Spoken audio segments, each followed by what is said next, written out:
You're listening to I Have Some Notes, a proud member of the Alberta Podcast Network, locally grown, community supported.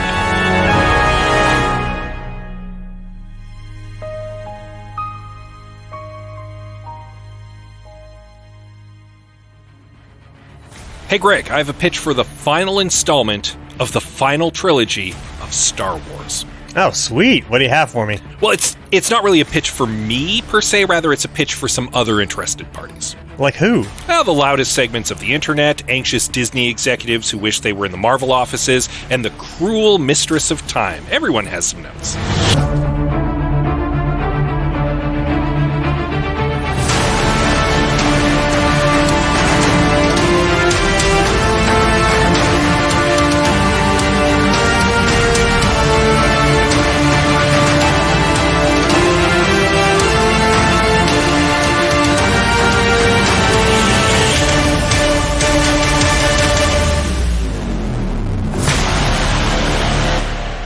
Welcome, everyone, to I Have Some Notes, the movie podcast with cuts, keeps, punch-ups, and tweaks for mediocre movies as suggested by you. I'm your host, Liam Creswick. I'm Scott C. Bourgeois. I'm Greg Beaver. And for our season finale episode, we thought we would take on the final boss of modern mediocre movies. And we are discussing today the 2019 film Star Wars Episode 9, The Rise of Skywalker. Does film have quotes around it? Yeah. Do people have opinions on this movie? Are there strong thoughts about this film on the internet? Well, strong thoughts on the internet are what got us here too. So, they're literally our bread and butter. Oh, I just mean people had such reactions to The Last Jedi that this movie. I've never seen a movie so willing to kowtow. Other than them changing ugly Sonic to normal Sonic. I don't think I've ever seen a movie buckle to internet loudness like this movie has. Yeah. But the Sonic people were right. Yeah, that's right. Yeah. Occasionally they weren't bullying Sonic for being an Asian woman. Yeah. Occasionally fans are correct, but not always. It's not always a good way to make an entire movie, that's for sure. Yeah, so this was, my second time watching it this week. What about you guys? I saw it in theaters. What about you guys? I saw it opening night with friend of the podcast, Robin from Cinematological. Mm-hmm. He was supposed to go with his son, and his son had to back out for some reason at the last minute. He just had a free ticket. He didn't want it to go to waste, and I was available. And we left, and we went and spent half an hour at a burger joint dissecting everything that we hated about it. I got to see it for free on opening night, and I wanted my money back. It was really bad. Yeah. I also saw it with friend of the pod, Robin Slack and Glenna Showalter. Glenna booed when they kissed at the end. Oh, really? Were you in my showing? Because there were some girls who loudly booed the kiss at the end at the back of the theater I was in. I gotta believe it's not an isolated incident. That's like the right reaction. Wow, I don't remember ever hearing people actively boo in a movie theater before. Yeah. Until I saw this movie. Greg, what Robin did you see this movie with? I saw it with my wife. No Robin to my recollection, but I'm sure there could have been. It was a packed theater, so I'm sure there could have been a Robin in there somewhere. I saw it in Red Deer, in the Red Deer Theater, several weeks after it had premiered. So what it was already out there, right? Mm-hmm. It was clear that, critics hated it. A lot of fans hated it. So I was going into it already with pretty low expectations. And it was just kind of like one of those things where wow, I gotta see the Star Wars. And even with those low expectations set, it really just exceeded all of them. I was floored by how terrible it was. Yeah, we were discussing in our group chat, I'm often the cynical one who has a hard time choking down movies like RoboCop 2016 that seem like sort of crass commercial cash grabs. And I would say maybe the first two in this trilogy are that. This is another beast. This is this is a product the way Frankenstein is a product. Like, you can see the seams on this thing. Like, oh yes, you can see where different parts have been bolted on. I wrote on the I Have Some Notes Twitter that relative to its position in pulp culture and the level of talent involved in its production, this is the worst movie ever made. Right? Yeah, considering how many people's time it wasted, like talented people's time it squandered. Well, and yeah, people who legitimately are now like, I'm never going to do another Star Wars movie. Like, they had that bad a time with it. Like, David Weiss and Benioff of Game of Thrones had to feel relieved after Star Wars came out. Like, yeah, like, wow, at least we're only the second worst botched franchise of all time. I love that comparison, as like, you know, people who can't stick the landing in the 0 hour. But the thing that baffles me with this one is this came out Christmas 2019, and The Mandalorian first season was dropping like either just before, just after, or even this might have come out midway through the season. I don't quite remember, but Mandalorian was popping off, and it's baffling to be like, how did this come out of the same studio? Like, yeah. how did this, like, imagine going to a restaurant and being like, I want a cheesy noodle dish, and somebody gets, like, the best baked mac and cheese with, like, truffle oil, and then somebody else gets Kraft Dinner that they managed to fuck up, and it's like, it's the same kitchen made it. How do you... How did this happen? Yeah. How did we get here? I think a lot of people are asking, how did this happen in regards to this movie? Because, oh boy, it's a mess. And part of the challenge for us in this episode, and we set this out for ourselves pretty early on, we can only fix this movie because obviously this is a flawed trilogy. People have issues with all three of them. And we explicitly stated we cannot touch the first two movies. We're going into this with the assumption they're made. We can only fix this one. And that's going to be hard for all of us, I think. Yeah. That's not even a courtesy that the people making this movie got, because it was my understanding certain things, because this movie was shooting as Last Jedi was like coming out, they were like, yo, can you say something about a dyad in the Force in ADR in Last Jedi, please? So even they didn't have this luxury. Yeah. Or constraint. Yeah, can we get a temperature check on how we all feel about this trilogy at large? It's the worst Star Wars trilogy? I don't think that's a hot take. I'd rather watch all three prequel movies again than this. If you had me at gunpoint and told me I had to watch either the prequel trilogy or the sequel trilogy, I'd pick the prequel trilogy every time. Yeah. 100% of the time. Yeah. That at least is fun. It's coherent. It's got one guiding vision. And whether or not you agree with that vision, it gives the three movies a sort of through line that makes sense. And there's a logic to it. This is just all over the place. Like it's such, it comes from a position of needing to be such a product. It has too many hands on it. There was clearly no major guiding principle at first, outside of maybe just a few little notes here and there. And like the whole trilogy suffers for it. And especially this last movie, most of all. So yeah, it's the worst Star Wars trilogy.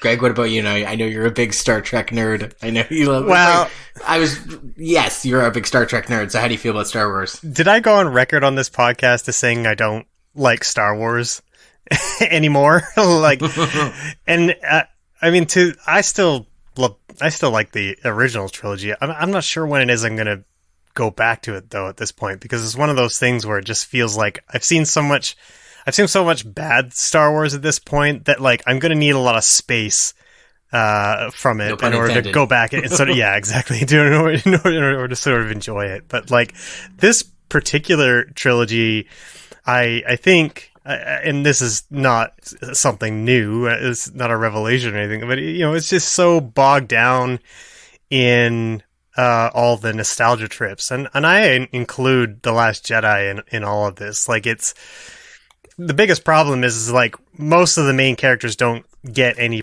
great development. There's good ideas in all of them. I think Finn as a reformed Star Trooper is like one of the more fresh ideas that Star Wars has had recently in the movie franchise. But like, shame they don't do much with it. No, they do. They almost do nothing with it. And like Rey is, I don't know, like Rey barely feels like a character to me. I never felt at any point that I really had a handle on what her goal is or what she wanted. Almost by design, her backstory was kept so mysterious that it actually kind of hurt the character, I think, because there's just no talking about, like, you know, her past or anything like that, right? So you just didn't get a good sense of who the character was. But there was a moment in The Last Jedi, because I rewatched this whole trilogy before this podcast, which I do not recommend. It's a bad idea. Yeah, I do. But there's a moment in The Last Jedi where Luke is so disenchanted with the Jedi that he goes to burn down all the Jedi texts in that like tree thing. I don't know if you guys remember this scene. This is the scene where Yoda shows up, and then they have like a brief heart to heart. And while I understand why that scene is there, the trouble with it is like it's like that movie feels like it's Luke Skywalker's movie when it shouldn't be. Right? Like Luke Skywalker is the one that has the journey, and then Rey is just kind of like along for the ride for the most part. She doesn't really have like a choice and change or anything like that to speak of in that movie. Whereas, you know, Luke Skywalker is the one making the choice to actually confront Kylo Ren, after having decided that he shouldn't, right? So the rest of the trilogy suffers from that because they spend most of their time trying to give all of the original characters their due. And I think the only one that it really works for is Han Solo. The rest of them, and obviously, I mean, Carrie Fisher doesn't work for Leia because she unfortunately passed away before they can complete the film. So I'm sure The Rise of Skywalker really suffers from that, because I understand that the last movie was supposed to be Leia's movie. But again, like, it's so weird that that's what they wanted to do. Like, this is going to be Han's movie, then Luke's movie, and then like, but what about the new characters that you interjected? I feel it that's part of what makes it to me feel like a product more than anything. And why I'm not really having that much fun when I'm watching these movies, even on a rewatch. Like, you know, the first couple acts of the Force Awakens are pretty solid right up until Han Solo shows up, and that's where it starts falling apart. But like, that's where, like, these are all new characters. You're having fun being introduced to them. They have a lot of the same sort of beats that you're used to in Star Wars and stuff like that. So it feels like fresh but familiar as well. Like you're waiting to see what's going to happen. And then the nostalgia trip shows up. And that, after Han shows up, that fucking doesn't stop until the biggest nostalgia orgy I've ever seen comes at The Rise of Skywalker. So yeah, like, I just like it's its own worst enemy. It's like the franchise sort of started eating itself by the end. Yeah, I think that's a good point, just about how these are supposed to be about the new characters, but they're really about these old characters, and I guess the prequels kind of do that, and it's like setting up. It's like, oh, we're gonna set up where they all come from, and then it's like, why wouldn't the follow up sequel be like, well, let's put them all to bed now? Yeah, like, to a certain extent, I get it, but like, I don't know, it's just like their story ended, and the biggest problem with this, to me, with this trilogy is like, I never really understood where the First Order came from. Right? It's never explained. Like so much else. but because because they don't even really touch on the transition, it feels like the journey of the characters in the original trilogy was all for nothing. Yeah. Like, it feels like they didn't accomplish anything. It feels like, because when you meet them in the Force Awakens, like everything's right exactly back to where it was. It's actually worse than where it was. Yeah, it seems that way, doesn't it? Because there's a fucking system killer instead of a planet killer. Not just that, but I mean, just take a look at the individual characters. Han Solo has a whole journey in the original trilogy, and at the beginning of this trilogy, in the Force Awakens, he's lost everything. He's lost his son. He's lost his wife. He's even lost his iconic ship. He is a loser. And that completely undercuts and undermines literally all of his character development in the first trilogy. Sure, and that's true for Luke becoming a hermit and abandoning everybody. That's true for like pretty much everything. So my temperature on these, I don't hate The Last Jedi. I like that Rian Johnson does something. If only it lets you start talking about, be like, dude, you got to watch Brick. Like, the best part of The Last Jedi is it's an excuse to recommend Brick to people. And Knives Out, for that matter. And yeah, precisely. Rian Johnson makes a good mystery. Yeah. I've never been a big... I like Star Wars because I like science fiction and big fancy blockbuster movies. I don't have a lot of like deep love for it other than certain things. Like Knights of the Old Republic, sick. I will go to bat for The Last Jedi. The Force Awakens was just like, hey, do you remember this thing? Like, it's just, here's some nostalgia. And that's why this one is just like, these three movies aren't even cohesive in what's wrong or absurd or unlikable about them. They're all kind of contemptible for different reasons. Like, yeah. But let's give credit where credit is due. This is, of course, directed by J.J. Abrams, who I feel so bad for. Like, you get the impression he was really just like between a rock and a hard place. Like he's like, I wish I hadn't signed. Like the bit in A New Hope when you know what it reminds me of. This deal's getting worse all the time. It reminds me of Peter Jackson coming back for The Hobbit. When he didn't really want to do it in the first place, and then they're like, oh, I guess no one else is going to. I guess I will.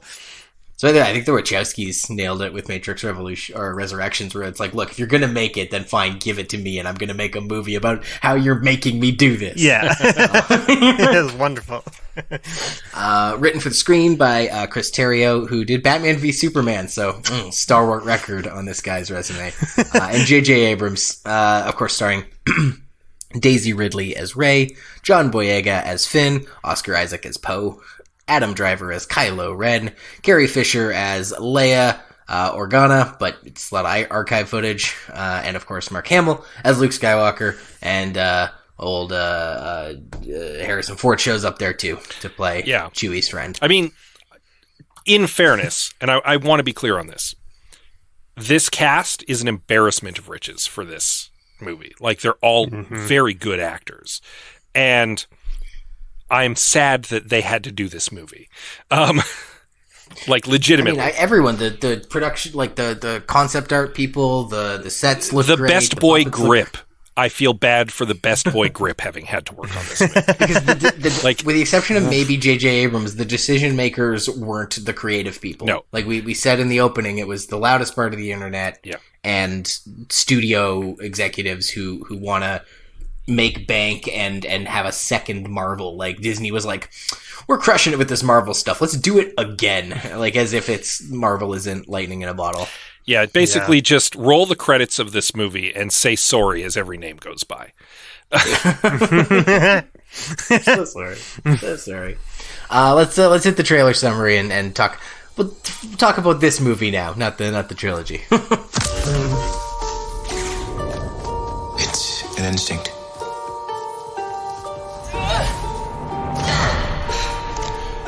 Feeling. The Force brought us together.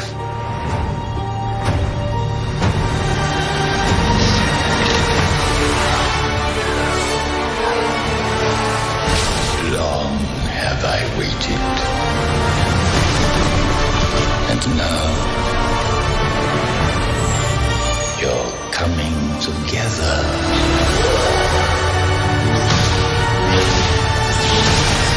Is your undoing. What are you doing there, 3PO? Taking one last look, sir. as my friends.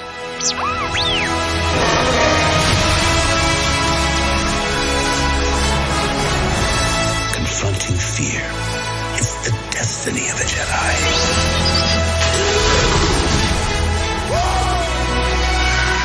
Your destiny.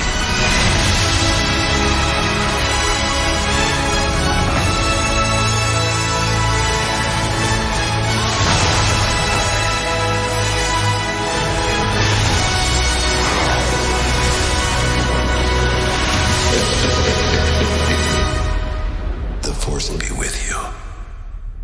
Always.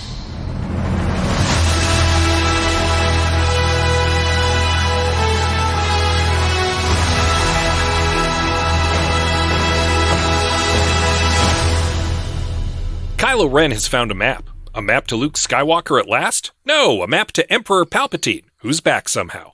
Why is this galaxy seemingly full of maps that lead to specific people? I don't know, the Force did it probably. Anyway, Palpatine bids Ren to go find Rey and kill her. Meantime, Poe and Finn report Palpy's return to Rey, who discovers another map to him in Luke Skywalker's notes. But before they can find that map, they need to find a knife, because the knife has where the map is written on it, you see. Are you following? Are you on the edge of your seat yet? What wild map adventures are going to happen next? A bunch of stuff happens, including the reveal that Rey is a Palpatine, and they finally get to read the stupid knife, and it says the map is on the Death Star. Remember the Death Star? In this movie it is. The stage is set for Kylo and Rey to fight on the ruins of nostalgia. Kylo dies, Rey heals him, Han Solo briefly comes back, Rey and Kylo go fight Palpatine with the help of Lando Calrissian, and Disney makes $1 billion. Did you guys play Fortnite? Nope. Nope. Did you guys like Fortnite? Yeah, the let's start at the start of this one. The fact that they chose the origin tale. Like it would be a very questionable choice to have Emperor Palpatine come back for this movie for no reason and with no explanation. That in a vacuum is absurd. But the fact that it was revealed in Fortnite it just tickles me. It just makes it just shows the absurd, like it absolutely, if there was ever a doubt, this movie was made by executives with so many other interests at heart, specifically $ based interests, that there's no creative person who cared about Star Wars would let that happen that way. You know what I mean? And the other thing with the Star Wars with the Fortnite bit that I love, my brother, not a big movie guy, very knowledgeable about like music, big video game lore, follow his Twitch channel, playthrough crew. He's got his stuff that he's a deep nerd on, but he's not a big movie guy. He saw this flick and he's like, I don't know, man, it was a fun space adventure. Ate some popcorn, went to the movies, who cares?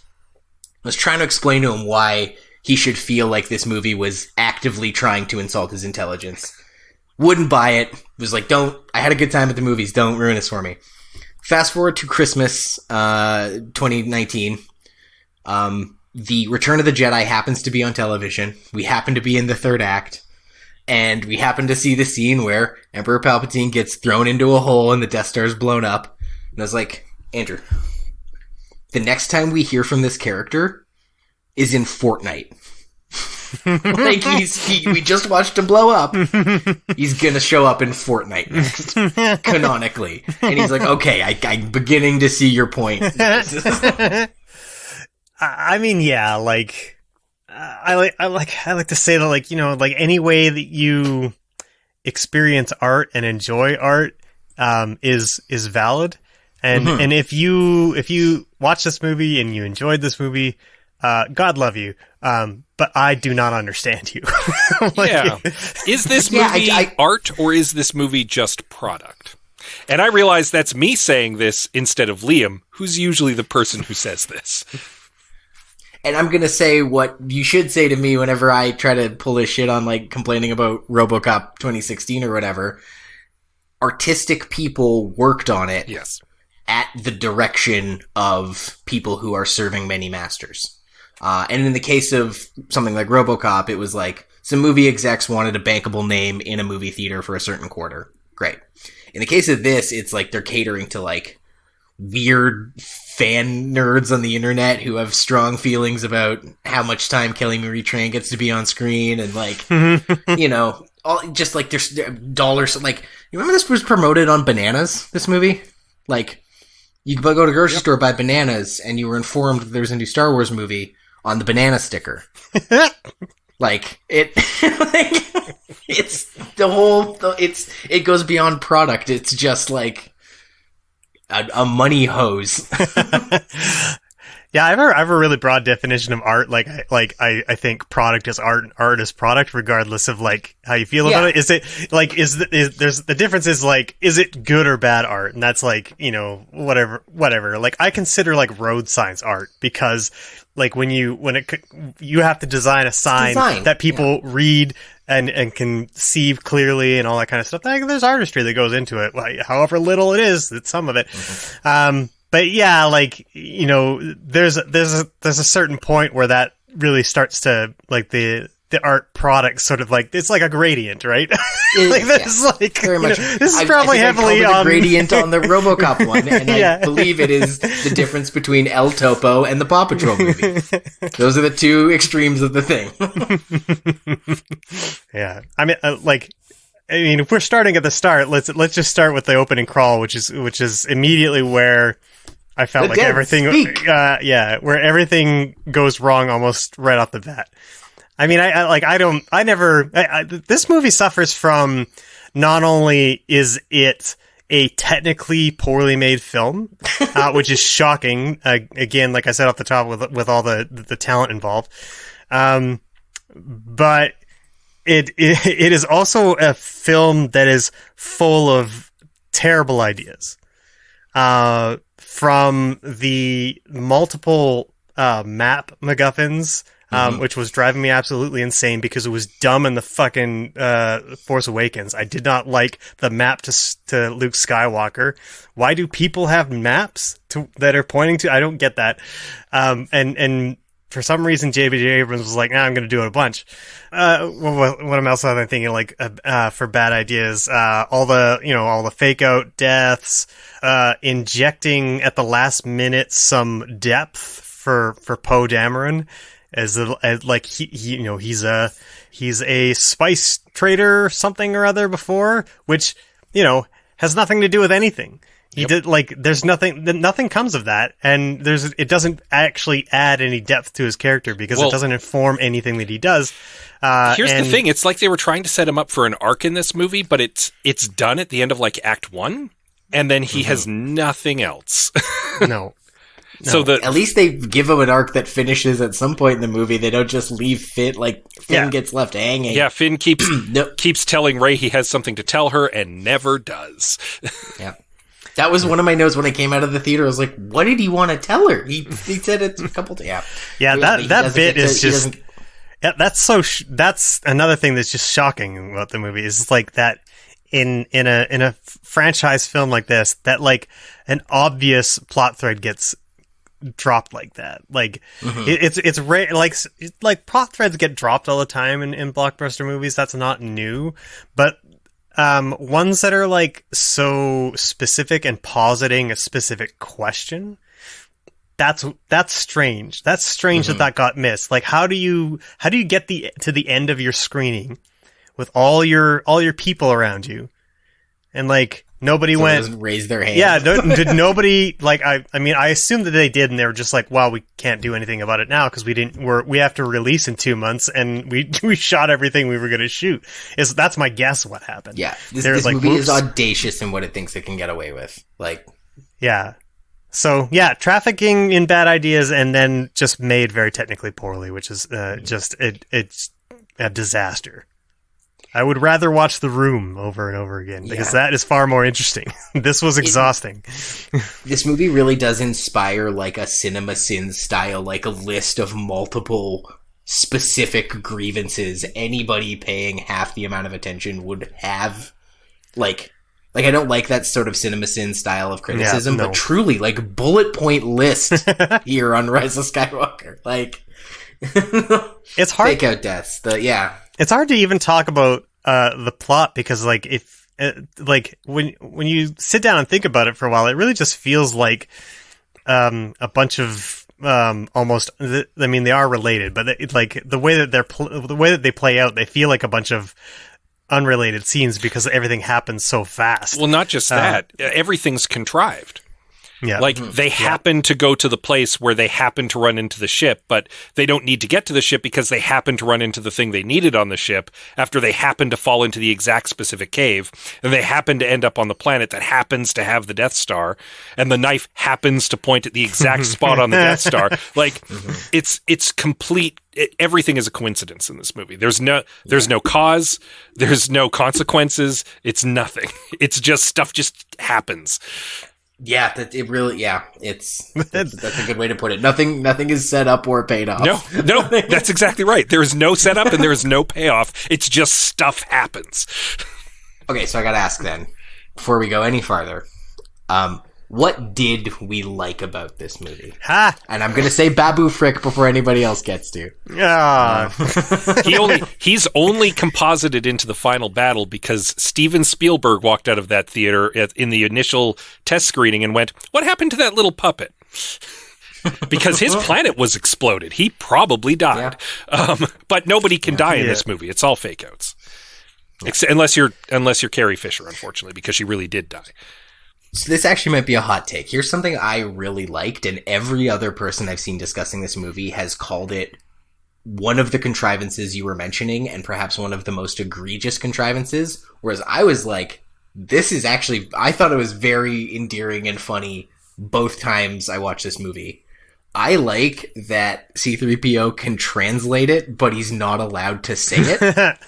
I was like, that's actually really funny and clever. I always thought that was a neat twist where he's like, oh, I can tell you, but I'm just not allowed to. Yeah, because this whole thing throughout the entire series of movies is that he's able to speak any language, and then just when they need him to do his job this one time when it's the most important, he can't. So yeah, I can see that. I will give a straight up kudos to C-3PO in this movie. I think he might be the best character in the film. He gets a great arc. He great arc, and he makes a noble sacrifice. And unfortunately, he gets the legs cut out of that when he just fake out death. Just another fake out death for C-3PO. But overall, he has a great arc in the movie. He's probably the standout character. I mean, great for Anthony Daniels, I guess. Things I liked. Okay, so the idea of stormtroopers rebelling, I think, is a great one. I think that is definitely something that's unique to Star Wars that I don't think I've seen in any other film. I don't know if they happen in the television show at all. I haven't watched almost any of them. But like, I would have actually liked to have seen a film that was sort of like built off of the because like that would certainly give Finn a whole lot more to do and a lot more agency. It should have been what he was doing through this movie. Yep. Yeah. Because I was going to say, I was like, what did you like about this movie? And you're like, oh, when stormtroopers turn heel or turncoat. And I'm like, that happened in Force Awakens. We haven't seen that in 3 movies. I don't think it happens here, but it should have. Yeah.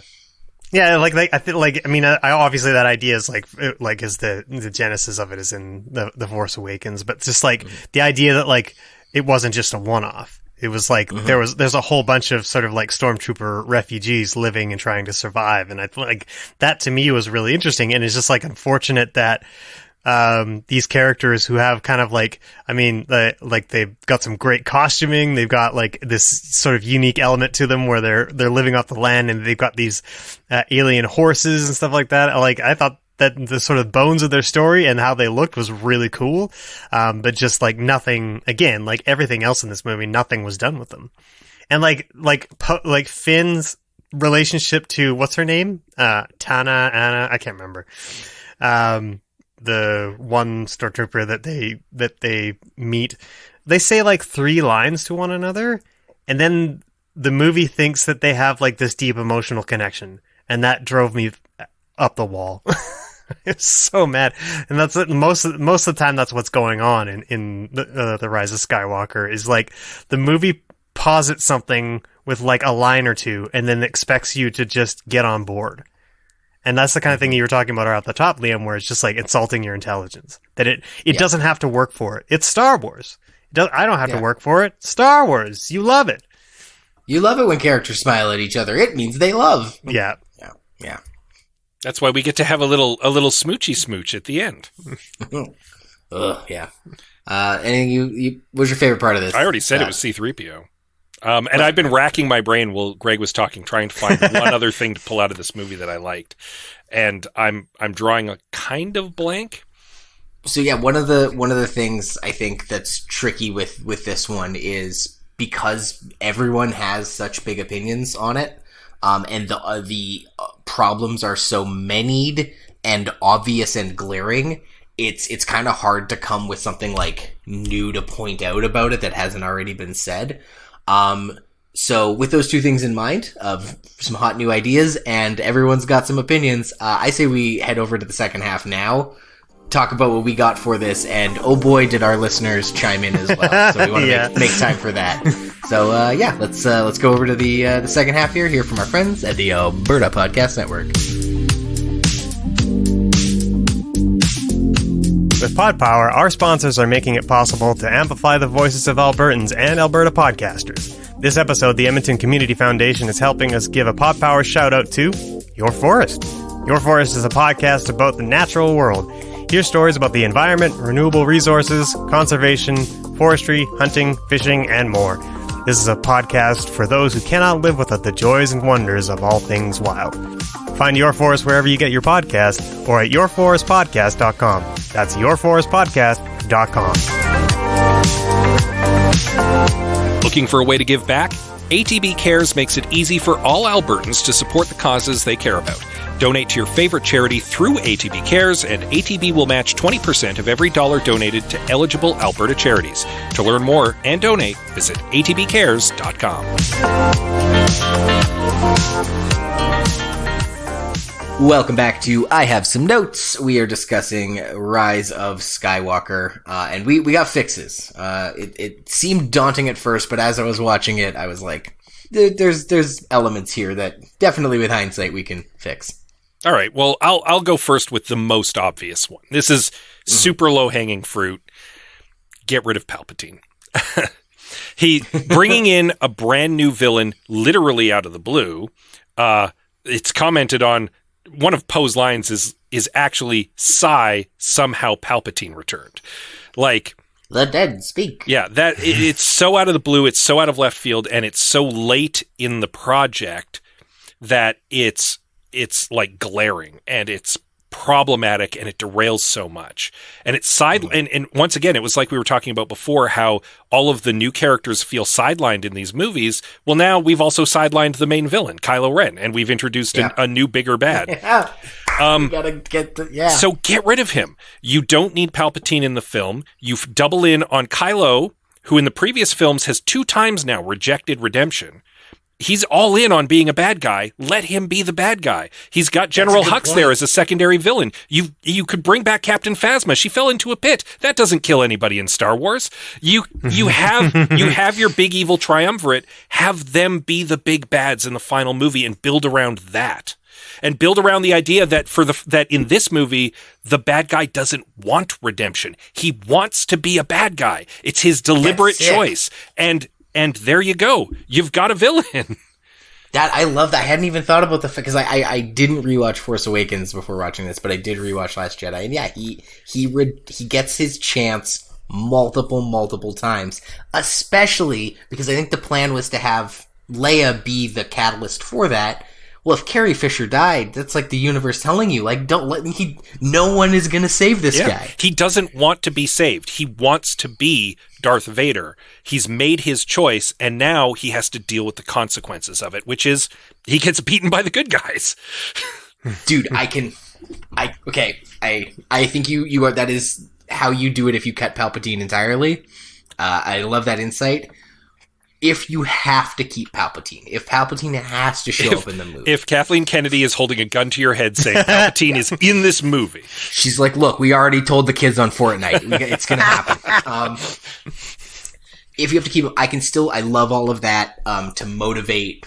Like, it actually, his, like, being all in on being a bad guy bolsters my pitch for how you keep Palpatine in this. You don't tell us right at the start, like in the title crawl, and then within the first 15-20 minutes of the movie, he is standing face to face with Palpatine. And Palpatine's like, go kill Rey and I'll give you everything. And he goes, okay, Matt. Like, he doesn't say master, but he's like, okay, I'll do your bidding. And it's like, there's no surprise. Like, it is in the title crawl. They waste no time telling you that Palpatine is back. And that could have been a fun reveal. And so how I see it building is you start with Kylo looking for some Sith MacGuffin. This movie has like 15 MacGuffins. I want to cut it down to 2 or 3. So if you want my pitch, I'm gonna be saying like some fucking MacGuffin. I don't care. He's looking for some Sith MacGuffin because he's hearing these voices in his head. He can't tell if it's Vader. He can't tell if it's something else. He can't tell if it's Snoke. Snoke, right? He's hearing these voices, and he's looking for this MacGuffin. Great. Meanwhile, the literal first thing Rey says in this movie as it stands is like, I've been hearing these voices. I bet it's all the Jedi talking to me as I do my training. So immediately we establish both of them are hearing voices of the dead. Get to Rey later. I don't really have a fix for her storyline. Just looking at Kylo and the Emperor. It starts to escalate. These voices are it's definitely the Emperor. Oh, and it's like, he's Force Ghost. Like, because he's dead, so he's going to be a ghost. Just like all the other Jedis and Sith that die and show up as a ghost. Yeah. Right? Now we got him hanging over his shoulder as a ghost. Really just being like, you're evil and you love it. And he's like, ooh, yeah, I'm evil and I love it. Maybe he's even like showing up like Luke did in Last Jedi, where he's like almost manifesting himself. Mm-hmm. And that's where we learned that Pride guy is also taking orders from Palpatine, but like he's not Force sensitive. How's he getting communications from, like, it's one thing for Kylo to be getting it, but how's this Pride guy getting it, right? Yada yada yada. The main thing Palpatine is goading him into doing is like, bring Rey to Exegol. Here's how you get there. Doesn't need to be I'll tell you. Bring her to me. I want you both here because she's my granddaughter and you're gonna rule together. She's gonna turn. I'll help you get her to turn. Get both of you here. And then Kylo turns around and is like, Rey, you like goads her. Doesn't even say like, you gotta come with me. Is like, tries to piss her off, tries to make her angry, tries to get the hate to flow through her. And she takes the bait and follows him to Exegol. Leaves the Resistance behind because there's an early line where Poe is like, we needed you out there. Where were you? That never really gets picked up again. So she cuts and runs to go to Exegol with him. The rest of it can kind of play out the same. It's way later in the movie, second half in the movie, where we see Exegol, the tomb, the pickled Snoke heads, the reveal that he's got these weird little Sith druids working for him. And he's not dead. He's like low key, like he is in the movie. Just basically the same thing we see Kylo show up to, but it's way later, and it's Rey and Kylo's first time there together. And Palpatine has kind of been playing everybody, and he wants Rey and one of the MacGuffins that Kylo is chasing because he needs it for his plan. He needs Rey and some MacGuffin. And he's like, Kylo, I don't need you. Fuck you, you're out of here. Don't need you. And that's when he goes to redemption, when he's finally like, I'm never gonna get to be the biggest, baddest guy. I guess I'll listen to my mom. So that's Kylo. Sorry if I'm rambling, but there's a lot of stakes to it. Sure. The one of the things that bugged me the most about this flick was the ships coming up out of Exegol. Who made them? Who's manning them? Yeah, how are they all fully staffed? How are they fully staffed? How do they have the weapon that the Death Star had? The whole thing was you needed a moon-sized space station to fire that weapon, and now you're just slapping them on Star Destroyers. It's just very petty. It's really like, well, if one Star-destroying ship is scary, 100 Star-destroying ship is scary. A fleet of fully functional JJ, you Death can do better Stars. than that. Yeah. Yeah, a bunch more Death Stars is not the answer. It's like, especially because it already went, Death Star, half-built Death Star, the system killer thing from Force Awakens where they've mounted a big gun onto a planet, Starkiller Base. Palpatine's plan, what he wanted Rey and some MacGuffin for, was to turn Exegol into a literal Death Star. It's a Sith graveyard. He is going to get so jacked up on Force juice that he is going to be able to blast Force lightning, not out of his creepy little fingers, but into the galaxy the way the planet-destroying laser did of the Death Star. He is going to turn Exegol into a big fuck you laser, just like every other movie, but it's not a mechanical space laser. It's just Sith evil magic energy ripping out of the planet in lightning bolts. And then if you need a space battle, you use the First Order. I have more, but I kind of feel like I've been rambling. So that's the main, the 100 Exegol Star Destroyers with planet-killing weapons on them was absurd. Having, what's his name show up in the first 5 minutes, absurd. You just move it all later, and you turn Exegol into a Death Star, necromantic energy, ripping lightning through space. Interesting. Okay, so, the way I was thinking about how Palpatine might work is in service of the other idea I wanted to implement, which was the idea of a big stormtrooper rebellion. Mm-hmm. Now, part of this idea for me is kind of about Star Wars is like the culture of Star Wars and its sort of weird relationship with fascism. Mm-hmm. Because, the Empire is a fascist dictatorship. And, Darth Vader is, for all intents and purposes, he's Hitler, right? He's the guy that went out and slaughtered a religious minority in the canon of this series, mm-hmm. right? And, in the sort of space that we live in now with fascism sort of on the rise. It's just, I'm looking for something to be uplifting and hopeful about, being able to counter that threat. And, the idea of stormtroopers turning on the Empire is really sort of speaks to, I think, something that we're sort of feeling right now. And I think it also can be kind of in service of Rey's character because, a group of people who are, they aren't their past and they aren't their present. They are what they want to do in the future, who they want to, who they aspire to be kind of thing. And that can work for Rey as well because she, if she's going to have kind of a turn to the dark side, where she does some sort of heinous things in the beginning of this movie, then you're able to marry her plot along with these rebel stormtroopers kind of thing. And I also like the idea of, because you touched on it, how J.J. Abrams wanted to blow up everything, and I hate that.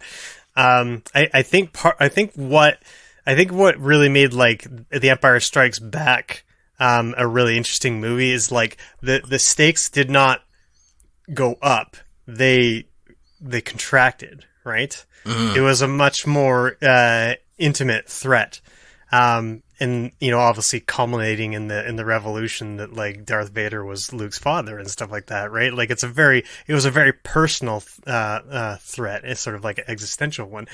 And bringing the stakes down a little bit, I think actually would help serve the character's journey a lot more, rather than just they're going to blow up entire systems.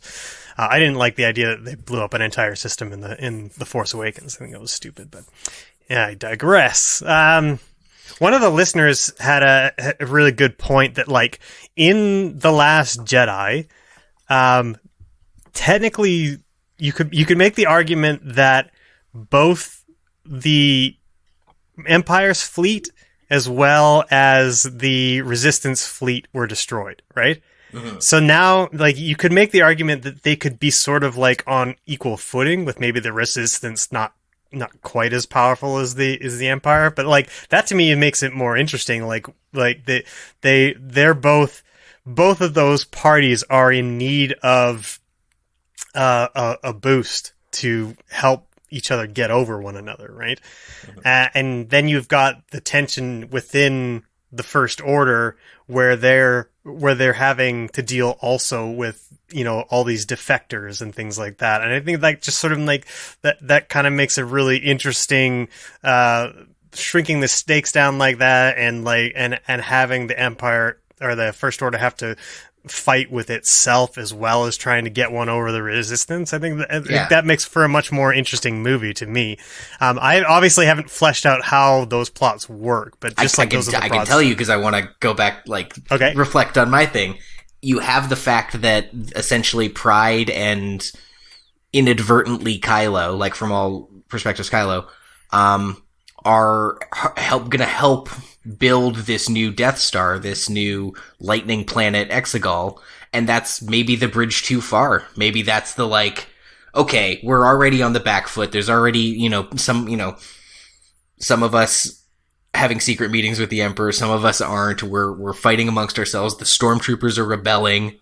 Phasma's dead, so she doesn't have control over them. And now you're telling me we're helping build like death magic? Like, maybe that, and it can all, yeah. I was thinking about like, what if the Exegol isn't like a place where Palpatine lives? Maybe it could be interesting as sort of like a Sith graveyard. I could see that. That's exactly, right? That's what I have in my notes. I just didn't phrase it. It's a Sith graveyard.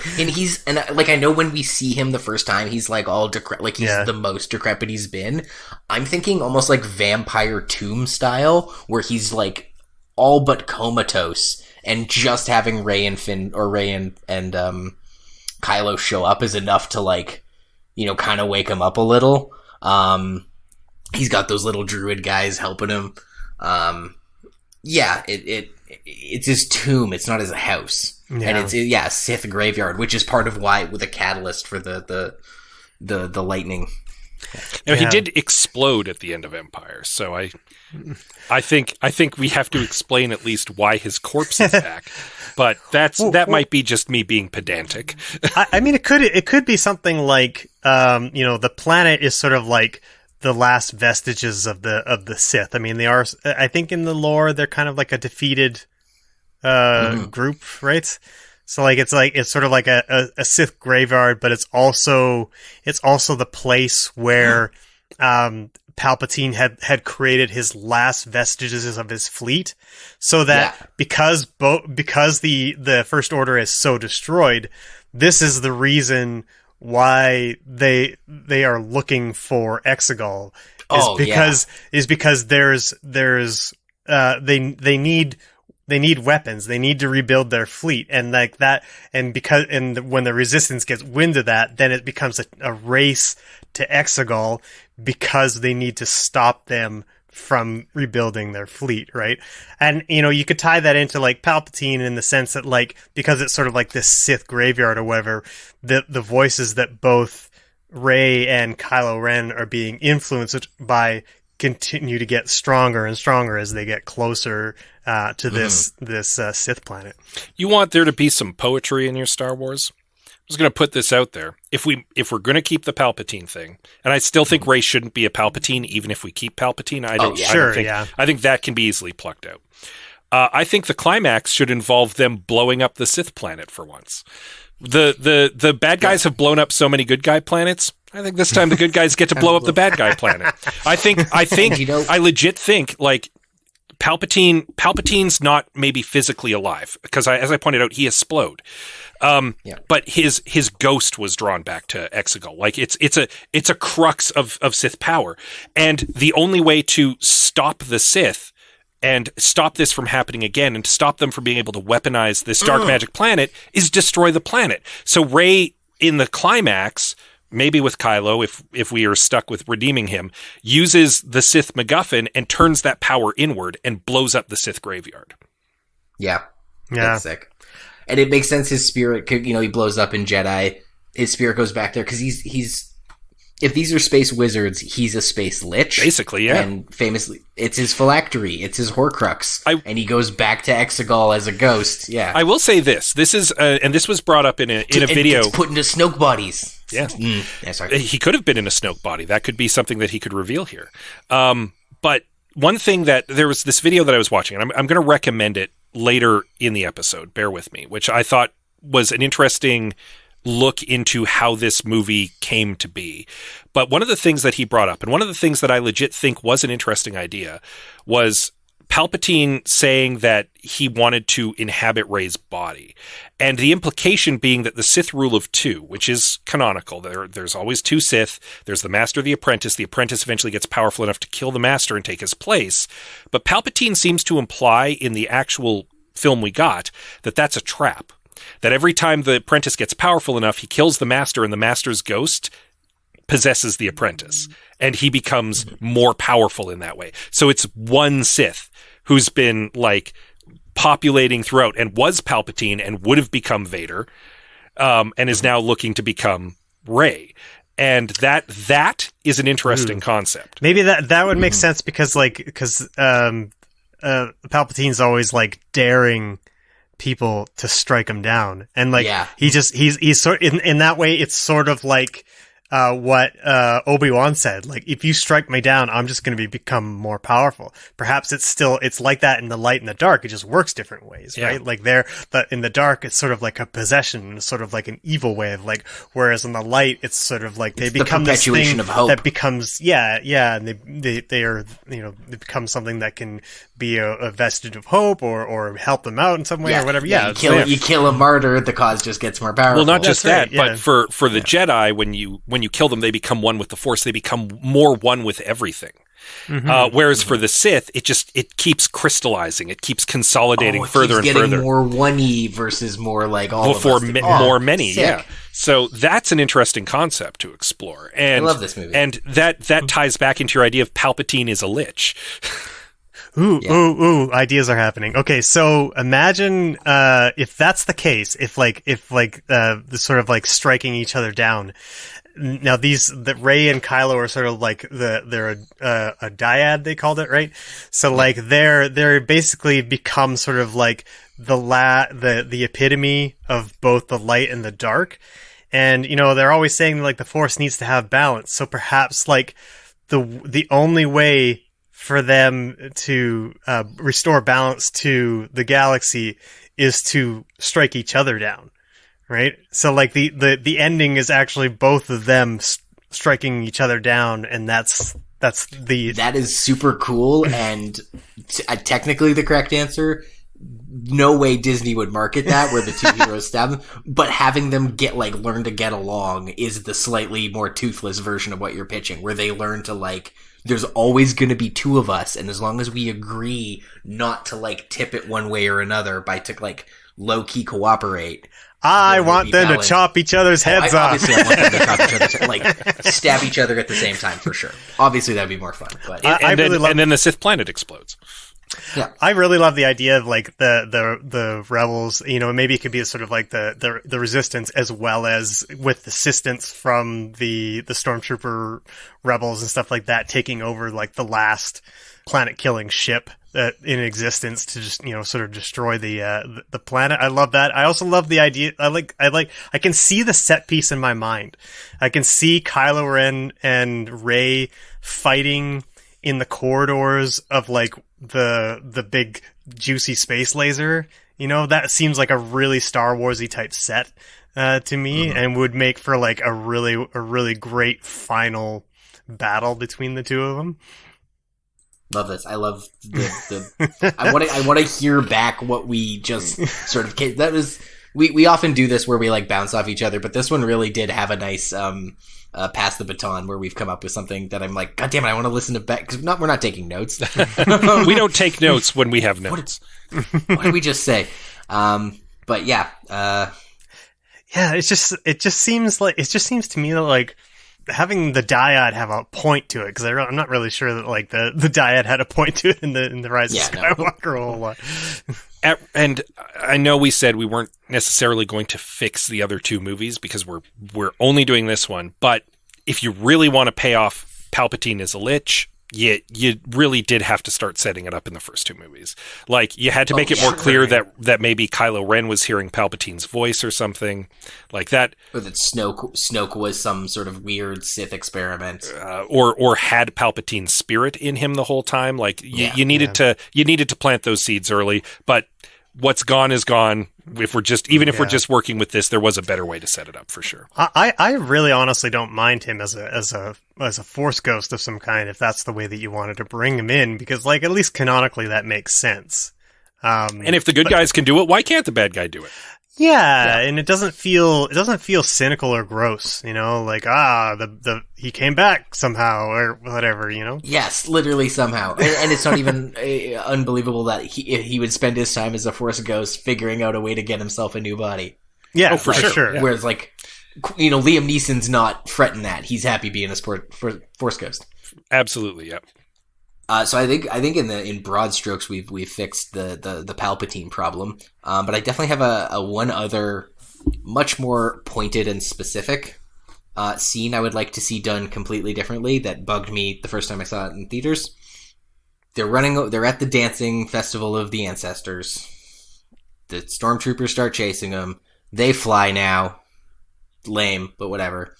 And then they end in a quicksand pit that then drops them into just some caves under the quicksand, which is weird.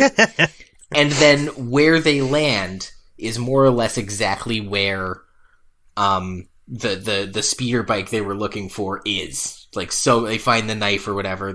You want to hear about weird? You can even take this back a little further, because Kylo Ren force snatches that necklace off of Rey's neck, hands it off to one of his science people who identifies it as being from that planet, and then stormtroopers arrive, and that happens all in the span of 5 minutes. So that means that the First Order was already on the planet and at that party for those stormtroopers to have arrived that fast. Yeah. Yeah, it's a lot of convenience, but I was really chapped by the fact that the thing they were looking for happened to be at the bottom of the quicksand pit they fell into. By accident, yes. By accident, in a planet what I have to assume is full of quicksand. So my simple fix for this is I got two. Take your pick. One, the quicksand is not stationary; it's flowing. This planet has quicksand rivers that will suck you under like a riptide and take you to like one central I'm like not a quicksand ocean. A quicksand ocean, right? Or takes you to some caves where it peters out and spits everything out at these caves. And that just would make sense that, like, okay, well, this guy also fell into a different quicksand pit with his, speeder bike, but that's how it all ends up in the same place geographically. That just makes more sense. Or Finn and Poe fall into quicksand. They're already mourning the loss of Chewbacca. Or not the lost one, but the fact that he's been, we don't know where he is. Finn and Poe are like, oh my god, we're in quicksand. Rey is trying to save them. Just as she begins to pull them out and save them, a big fuck you snake monster comes, grabs her. She gets one good nick in with her lightsaber. It starts bleeding, and it drags her away to some caves, where it takes all of the weird treasures it finds, like this guy's bike and whatever other. It basically does what the Wampa does on Hoth with Luke. Exactly. I had forgotten about the Wampa. Thank you. Yeah. Finn and Poe follow the trail of blood, and when they get there, they expect to see her eaten, they expect to see whatever, but she has healed this creature from the wound she gave it, and is showing her, sensitivity to, you can heal with the Force, you can transfer life energy. Also, look at all this crazy junk in here. Bunch of fun callbacks, bunch of other, shit, and hey, there's a speeder bike and a sword. I think the dagger was down there. I forget which MacGuffin was. It was the knife. Yeah. So many MacGuffins. It was the dagger. Yeah. So that's just the quicksand thing. Chat my ass, and that's 2 fixes. I'm just gonna circle around that quicksand thing, because they're on the 3rd desert planet we see in this movie. Mm-hmm. Could we maybe make it literally anything else? Because we see a flashback to Jakku in this movie, she goes to Tatooine in this movie, and they're on another desert planet. It's just nothing but desert planets. Give us a different biome, please. It could have been a swamp. It could have been forests. Hoth? It could have been an ice field. It could have been an ocean. It could have been literally anything other than the third desert planet we see in this movie. But this one is hoodoos and little elephant people, so it's different. Haven't seen a savannah planet. Give me a savannah planet. Yeah. Could it have been on Gungan?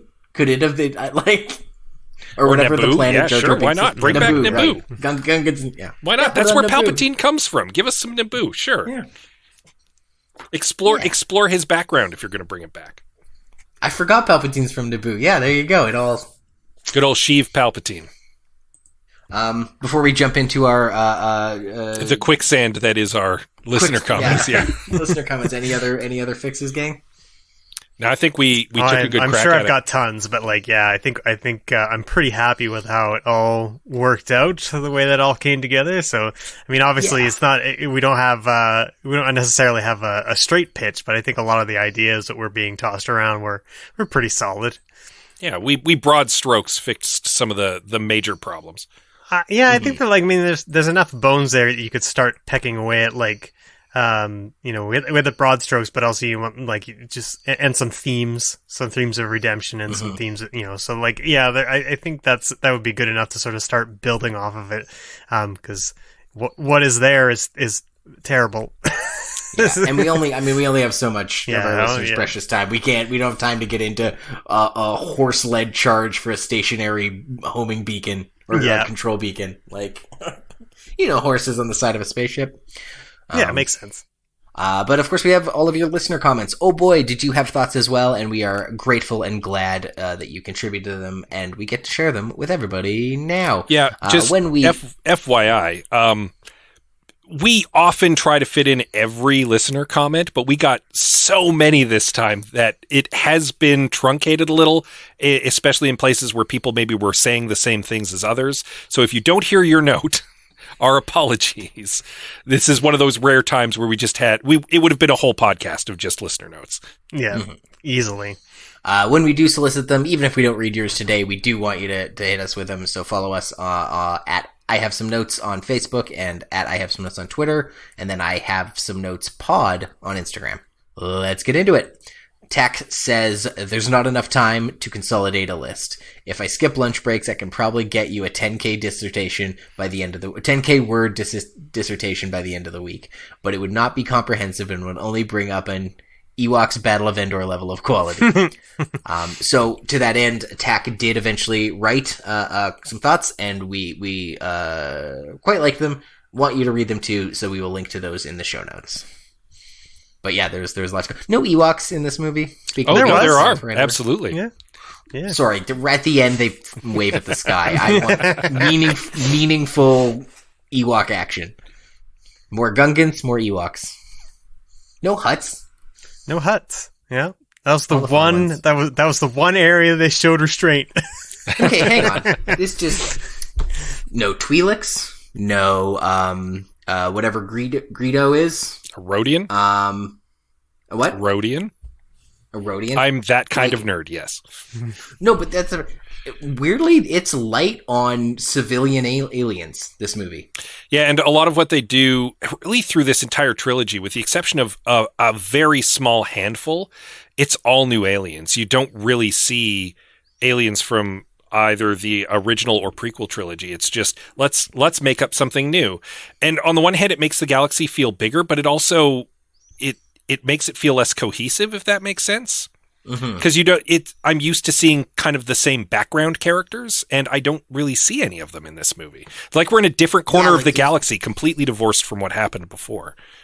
Yeah. There's no like tavern scene to really be like, look at all these weird aliens in one place. Like Kijimi barely has that. Yeah, you're not there long enough to really get a sense of who lives there at all. I mean, but then also, if we're there, Babu Frick lives there, and frankly, I want a whole movie of Babu Frick. So, So, I love him. And then also, Babu Frick adorable, and then Baby Yoda. In the same way Mandalorian steals this movie's thunder, Baby Yoda steals all of Babu Frick's thunder. Yep, sure does.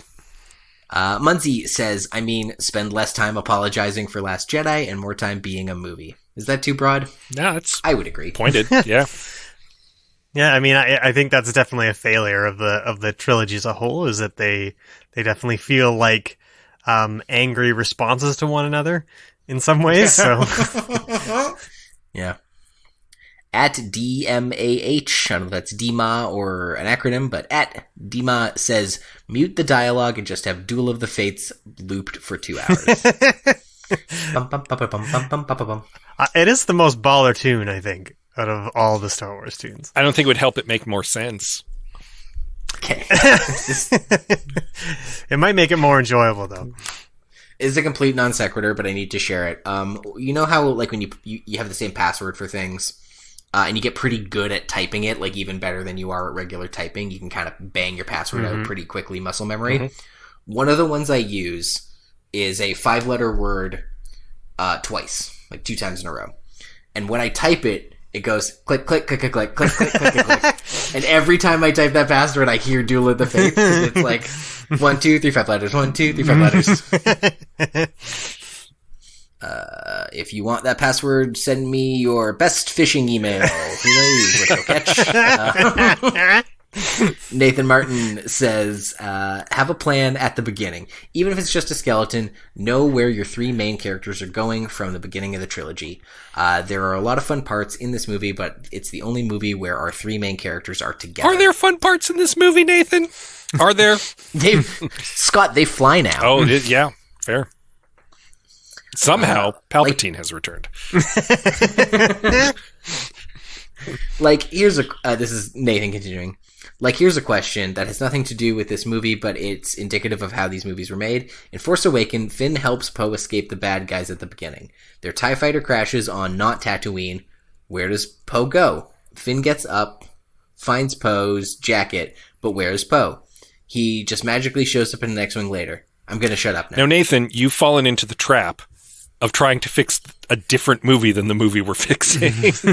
And this was the trap that we were worried we were going to fall into. We were going to end up trying to fix the whole trilogy. No, we're just fixing this movie. Well, I think his point stands because a lot of that is in this movie. Like, a That's lot of fair. the flaws from The Force Awakens are magnified tenfold in The Rise of Skywalker. For Just sure, like a lot, just like plot threads just going a mile a minute, because that does happen in The Force Awakens. It just like it happens right before they go to the whatever it is, the star killing or system killing planet. Like, all that, like, once they're making their plans to go and stuff like that, that stuff happens really, really quickly, and a lot of things are introduced, dropped really fast, and the movie starts falling apart a little bit. So you can kind of see the bones of the failures start early in the trilogy. I might be wrong. Please correct me if I'm wrong. But are there any such sort of unearned contrivances in The Last Jedi? The only one I can think of, and it doesn't even feel that egregious, is they get thrown in the slammer on the casino planet, and Benicio del Toro is just there to be like, yeah, I can help you. Yeah. No, I can't. Like, I can't think of just like things that are like super convenient. I mean, the blue milk was pretty handy, but I don't think that's the convenient we're looking for. Yeah. No, I think just because they're much more stationary in where they're at in that movie. So like, yeah, they don't meet people by coincidence all that much. Yeah. Yeah. I'm even watching it a second time, it wasn't quite as good as I remember it, but I think I'm going down as a Last Jedi apologist. That movie is okay by me. Alan Gould says, commit to the overall arc. Episodes 4 through 6, Empire and Sith are evil and bad. Episodes 1 and 3, the Republic and the Jedi weren't that great either. 7 to 9, so what's the balance of the third path?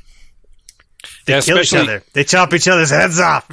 Well, especially because the First Order is like, but what if the Empire and the Sith weren't bad and evil? And that's like, it's weird and reactionary, but there's no real response to it from the Resistance except, I guess, we're just the rebellion again. Alan makes an interesting point. Like the last three movies could be about finding a new third path forward, and they're not, because they're too wrapped up in, first of all, being more of what already happened, and then second of all, being a refutation of that, and then being a refutation of that refutation. Yeah. it might be a lot more heady than what Star Wars is willing to go. But I think that it makes a certain amount of sense to sort of ask because the movie does, like, the trilogy does ask the question of, like, how good were the Jedi really, right? Because, that's where Luke is in The Last Jedi, where he's saying, like, we lost, like, or like, where did the Jedi really get us? They got us the Empire. He says multiple times that the Jedi need to end, right? And that, and to a certain extent, like, the way that we've sort of, like, come up with the idea for the film, that's sort of what we've done, is that the Jedi and the Sith come to an end, and that is what restores balance and peace to the galaxy. Or even just the idea that, like, the Jedi are the harbinger, they're the party of family values, like, they're that they're, the word Jedi and the word the light side are synonymous, and it's like, the Jedi can die, the light side of the Force will live on. Mm-hmm. Yeah. And that's maybe what that balance is, right? Like, what we're going to find balance of the Force is, like, it's not about Sith and Jedi, it's about Kylo and Rey, light side and dark side, a little bit of both, a little bit of gray, either killing each other or holding hands and cooperating. Mm-hmm. Yeah. Mikey Wood says, first of all, Rey is a clone. That's what her version in Last Jedi was saying. She's one of many. So I think if you're reading that scene very literally, then you can maybe pull that out of it. What I think I read out of that scene is that Rey doesn't know who she is, and therefore there are many versions of Rey, right, that she's seeing of herself, and they're not really all that different. But the audience themselves would be asking, which one of these is the real Rey out of the visual? Like, who's the real one, right? So and that's what she's asking herself, is like, who am I? Which one of me is, the real Rey? So yeah, I mean, I guess, like, if you want to take it literally, yeah, sure, she could be a clone. That certainly is how reductive and stupid Star Wars has gotten. So yeah, why not? Rey is a clone. I don't know how that serves a plot in this movie, though. Like, so there's more Reys running around, and now we're Orphan Black? Like, I don't know. Yeah. Ben Yendel says what I said at the start. This movie's problems can be really nailed down to bullet point form. So Ben says, no Poe is a spice runner, no Palpatine, no Rey Palpatine. Have a Sith fleet or a First Order fleet, choose one. Agreed. Do the Stormtrooper rebellion that's hinted at. Agreed.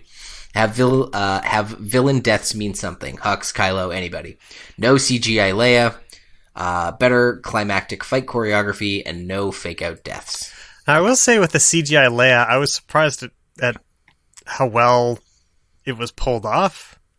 For as little as she's in the movie, like, I know they're using archive footage as well, but I didn't really feel like it hit the uncanny valley. Maybe in the young scene a tiny bit, but they did that smart, where they did the flashback and they were training with one another, and they did it in the dark. So that you can minimize how the sort of uncanny valleyness of it, right? So yeah. I don't have a problem with a fake out death, especially in a Star Wars movie. The problem is it's way overused in this movie. There's like 6 of them, and nothing lingers. Nobody has an opportunity to even really deal with these deaths. In every case, the person dies or effectively dies, and then within 5 minutes they're better. Even Chewbacca, we don't even get a real fake out, because literally the next scene is, oh, he's okay.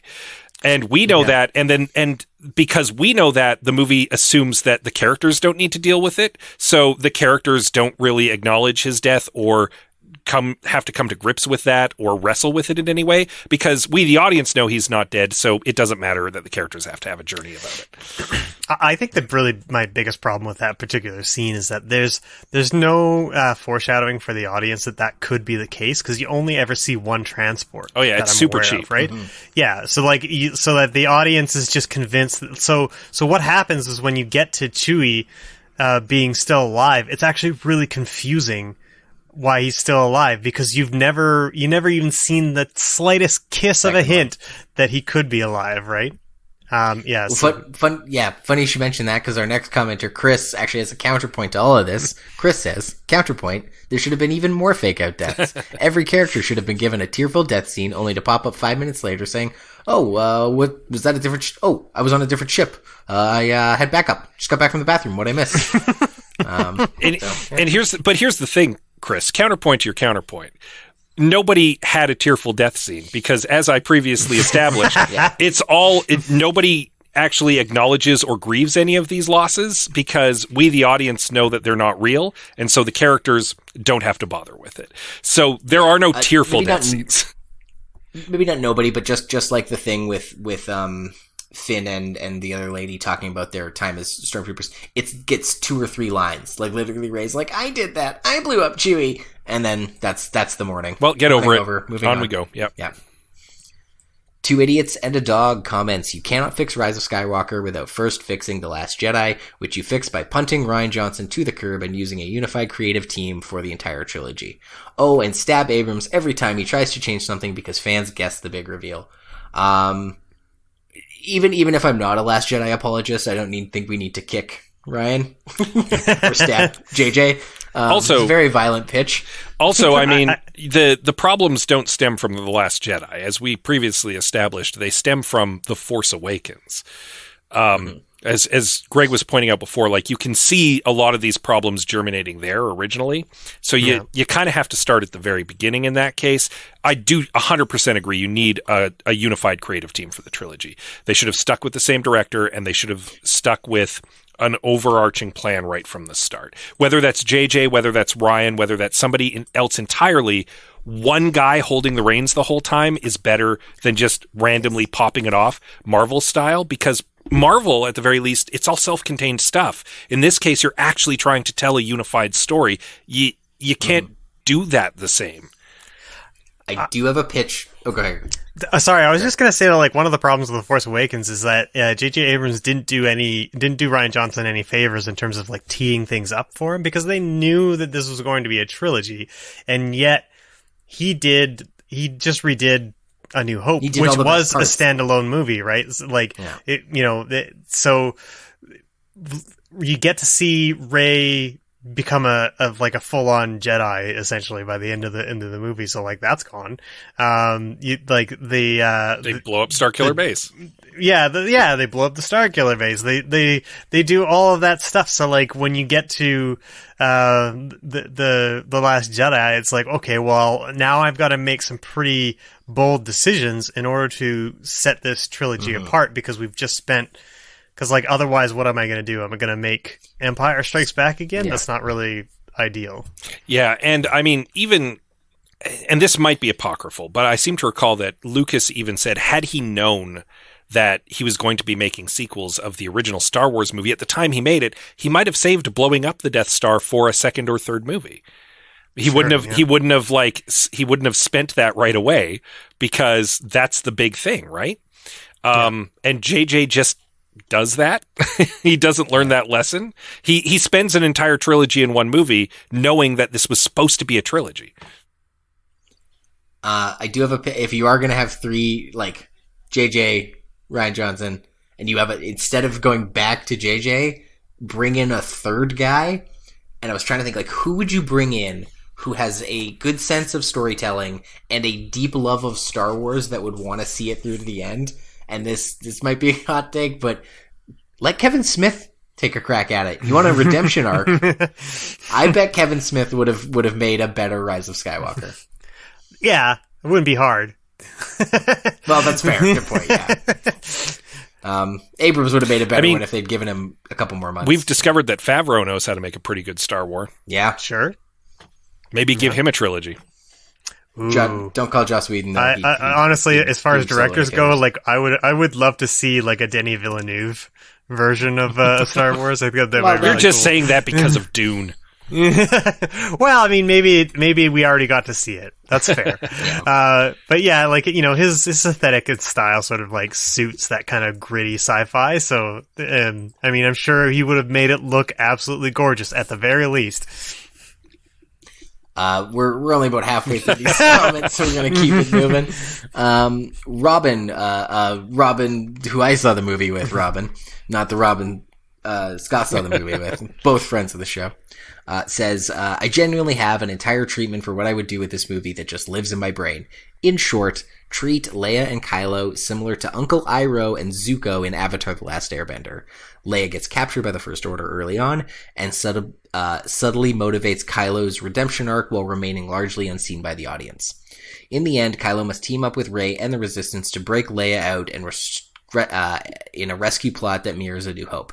Meanwhile, Finn gets to actually resolve his arc and lead a stormtrooper uprising. We also explore the his relationship with Rose, which Poe is jealous of because he's gay as hell in this As version. well he should be. Don't be afraid of having a gay character, Star Wars. And not just a background J.J. Abrams too. Yeah, and because, not just a background gay character who has a kiss that you can cut out for the Chinese audiences. Yeah. I will say this. Robin is correct in that Zuko is a great example of a character who rejects redemption and then still finds redemption. Like, he rejects the call, realizes the mistake, and makes the turn, and has to deal with the consequences of having rejected the turn initially, making it harder for himself. That's actually great, a great parallel. Taking kind of like the Zuko archetype and sticking that on Kylo could work here. So that's actually really smart, and I kind of like that. A couple more. Can I just say, just before we move on, like it bothers me that like J.J. Abrams went to the trouble of like definitely making Poe straight, or at least bi. I guess you don't really know, but like it's just like, because he kind of there's kind of stuff in his versions of the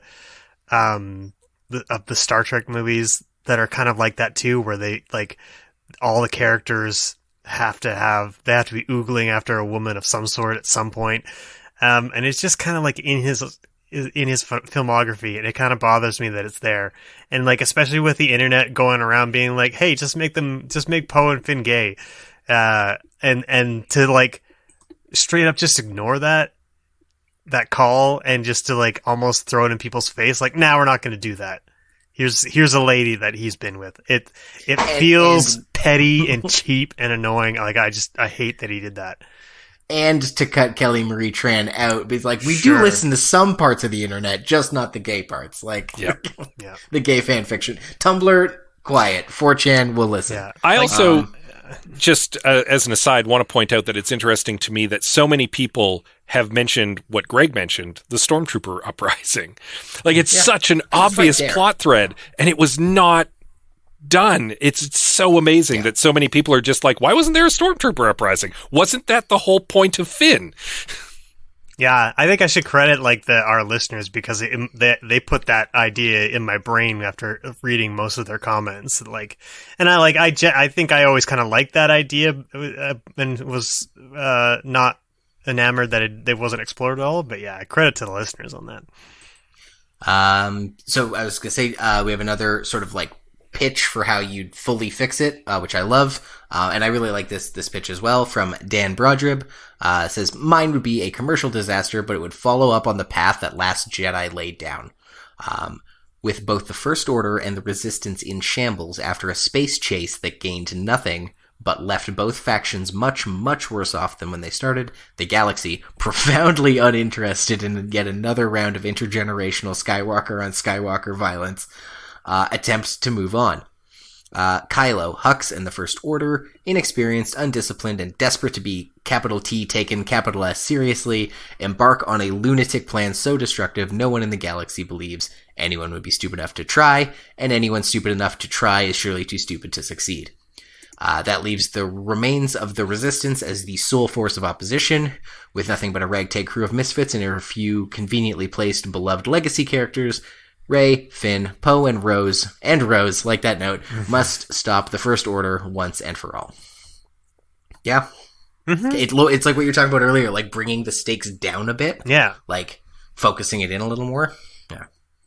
I bigger. I like small stakes in most of my movies. I think it's better, especially if you want to do some character driven stuff. I think that it's just better. I like J.J. Abrams' instinct to like constantly up the stakes. I don't know. Like I just don't know why filmmakers think of stakes in that way. Like it's got to be bigger. Like no. It has to have an emotional resonance. That's what the fuck bigger stakes is. The emotion has to scale with the size of the blue laser hitting the sky. Yeah. Exactly. Yeah. Olev Rockney, again, friend of the show, says, Axe Palpatine. Snoke turns out to be a 3,400-year-old Sith Lich. The big reveal is that Snoke created Anakin, and that Anakin was never the chosen one. The person who is actually supposed to bring balance to the Force is Rey.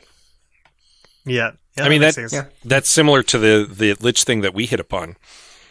Except in our version, Snoke is just the next iteration of Palpatine, who's now ghosting around looking for a new host.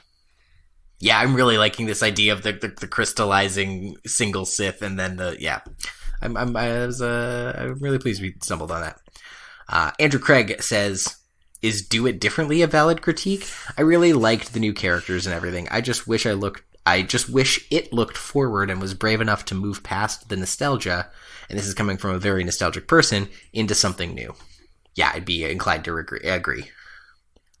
Carries on, I am not one that really hates the new trilogy, but it's frustrating how there are glimpses of good ideas. The end of Rise of Skywalker attempts to go full circle. It ends where episode 4. It ends where Roman numerals sometimes will get you. It ends where episode 4 starts. There's a cyclical component to the storytelling, good or bad. Resolving that cycle, to me, would mean Vader/Anakin's family finally becomes free of the past and prophecy, etc. Kylo and Rey both survive and face hopeful futures rather than the cliche we got. Yes, Kylo did terrible things, so did Vader, but he never got the chance to experience real redemption. That's a more interesting path than he died because he did bad things. Yeah, the easiest and cheapest redemption is redemption equals death. Is what they call the trope, where I've now redeemed myself, but I have to die because that way I don't have to deal with the consequences of my past actions. It's super lazy. Kylo having to survive and build something new on the ruins of all the stuff that he destroyed is far more damning to him personally and makes for a much more challenging journey for him than just passing into the Force and being absolved of all of his sins. So I would agree that that's actually definitely a more daring choice. Is he redeems himself, but he doesn't get the easy way out by being able to die in his redemption. He actually has to work for it. Yeah, he has to live every day being better. Yeah. All right, we're got about 14 more listener comments to go. No, just kidding. We're done. Thank you, everyone who submitted. Sorry we couldn't get to everyone. There's just way too much good stuff. In particular, we also want to highlight Sean McKnight, who wrote a very interesting pitch for Rise of Skywalker that we recommend reading. Just like the first comment there from our pal Tack, we will link that in the show notes. Yeah, also, quick shout out. I did mention that there was a video earlier that I referenced, and I'm going to recommend it here. It's called How Bad Movies Are Made, featuring the Rise of Skywalker. Seek it out on YouTube. It's a really, really good breakdown on how this movie kind of got made from like a production standpoint, from the original script to what was on screen, and how those decisions were made from someone who's made film's perspective. And it was very enlightening, and I highly recommend it. It's worth sticking with too. Scott sent it, and I did watch all of it, and I also recommend it. My only criticism for that particular video is it doesn't. I was kind of wondering where he was going, and it wasn't until about the 1 hour mark where I'm like, oh, okay, this is enlightening and interesting, but I would have just liked to have been primed for exactly where he was going with it. So, but it is worth it very much. Definitely, so. It gives you an idea of the kind of decisions that can ruin a movie that are made in a vacuum without the intention of ruining that movie. And like the Jenga, the sort of like the dominoes analogy of like you move one thing and it just all falls apart. Starts to unravel. Yeah, I think anyone who's done any sort of like writing narrative story, like, you know, you're all too familiar with like, well, I need to change this, and then all of a sudden, like, well, shit, everything else that I've done now has to be reevaluated. And that has been not just this episode of covering Rise of Skywalker, but our season for another year. Thank you so much, everyone, for listening. If you haven't done so yet, if you were here at the end of the season, and I still need to implore you to give us a review, a subscription, whatever call to action happens to be on your podcatcher, please do that now. It's your last chance, except it's not. You can do it anytime, but please do it now. Thank you. You know what a lot of people said when they watched The Rise of Skywalker? They came out of the theater and said, that's a thing? And wouldn't you know it, that's also the name of a podcast on the Alberta Podcast Network. It's a guide to teens, tweens, and everything under 20, hosted by Elizabeth and her mom, Karen. And that is Karen Unland, the founder of the Alberta Podcast Network. You can, of course, check that out right now at albertapodcastnetwork.com. And season's over. 7 seasons of this nonsense that we've been doing. It was a super fun season, and we hope you guys have a great summer. While you're having that great summer, please think about movies that we can fix in season 8. That would be great. And then send them to us on Twitter, Facebook, or Instagram, whatever is your social media of choice. Yeah, we had a lot of fun with this season, taking the listener requests, and I think we're definitely sticking with that, at least for one more go. Nice big juicy list to pick from. Also, just makes our choosing process a little easier too, so we don't have to sit there trying to convince each other to watch movies we don't want to watch. Until then, I'm your host, Liam Creswick. I'm Scott C. Bourgeois. I'm Greg Beaver. Keep watching the Star Wars, or don't.